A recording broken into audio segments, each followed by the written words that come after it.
São Valentim da Sexta Légua fica a cerca de 10 minutos do centro de Caxias do Sul. É uma região do interior bem tranquila e tem diversas culturas como uva, laranja e caqui.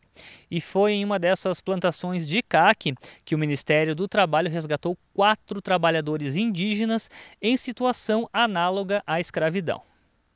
Uma situação que, pelo menos até algum tempo, era mais comum no centro-oeste, nordeste do país, região sudeste, infelizmente está acontecendo também em Caxias do Sul, que é o trabalho em situação análoga de escravidão. Estou ao lado do gerente do Ministério do Trabalho e Emprego, Vânios Corte, que vai nos relatar que 4 trabalhadores aqui em Caxias do Sul foram encontrados nessa situação. Onde foi e em que situação estavam esses trabalhadores, Vânios?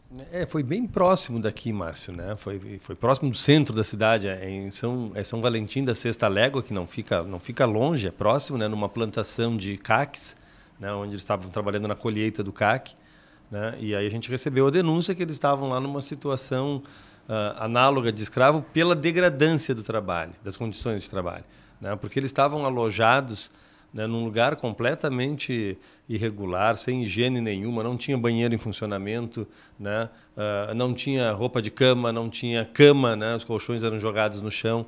Então já foi uma primeira constatação, né? Além disso, eles vieram para cá com a promessa de receber R$ 80 por dia de trabalho. E segundo eles, desde que eles chegaram, não receberam valor nenhum.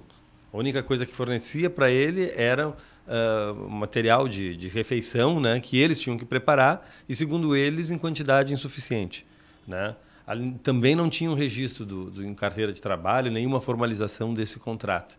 Então, por conta de todas essas situações, né, se identificou que estava caracterizada a degradância, né, da pessoa humana, tratar a pessoa como coisa e não como, né, como sujeito, como objeto, e por isso foi feito o resgate, o termo esse a gente chama de resgate desses trabalhadores, ou seja, eles são retirados daquele local, porque aquilo não é um lugar decente para uma pessoa, para um ser humano trabalhar, né, foram retirados de lá, né, para ser feitos depois os posteriores encaminhamentos. Há quanto tempo esses trabalhadores estavam nessa situação? Eles alegam que estavam lá há um mês, né? O proprietário, depois que a gente fez o resgate, localizou o proprietário, diz não, mas eles estavam ali há uma semana, né? Desde o início do mês, né? Então isso ainda não está, a gente ainda não conseguiu definir exatamente. Então a gente até aprendeu alguns documentos no local, né?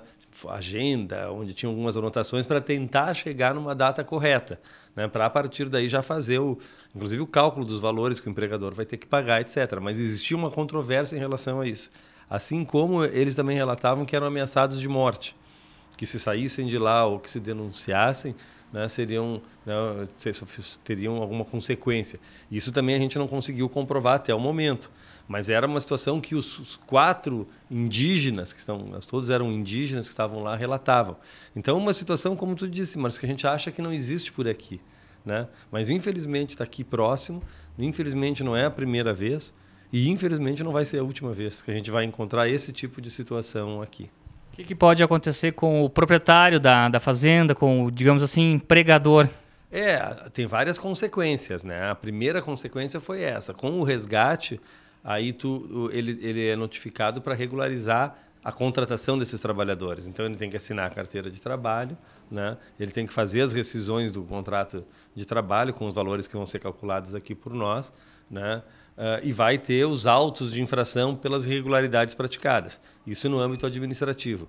Além disso, a gente faz representações fiscais para o Ministério Público do Trabalho, né? Para que ele também haja, até judicialmente, no sentido de coibir esse empregador a repetir esse tipo de conduta, e para o Ministério Público Federal para apurar a ocorrência de crime, né? Porque submeter pessoas a essa condição é considerado crime, artigo 148 do Código Penal. Aí tem um processo criminal contra quem tratou as pessoas dessa maneira.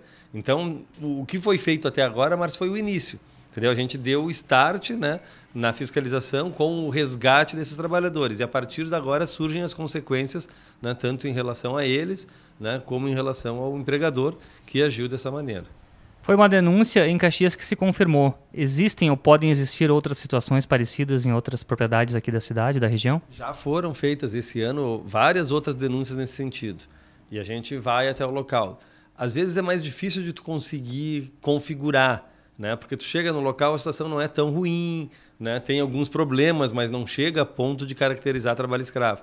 Outras vezes a gente não consegue localizar, né? A gente teve uma denúncia recente que era em torno de 20 trabalhadores, mas era um caminho que a gente não conhecia, até a polícia foi junto naquela ocasião, também não sabia. E quando se chegou no local não tinha mais ninguém, porque toda a região já sabia que estava procurando. Então tem esse problema quando ela é no âmbito rural, né? Às vezes acaba revelando a presença da fiscalização e acaba que não consegue constatar e formalizar essa questão do trabalho escravo. Mas aqui na nossa região, na região que a gerência atende, que pega o município de São Francisco de Paula, Cambará do Sul, Vacaria, Lagoa Vermelha, Márcio, assim, ó, várias denúncias por ano, né, nas épocas de safra de trabalho nessa condição, infelizmente.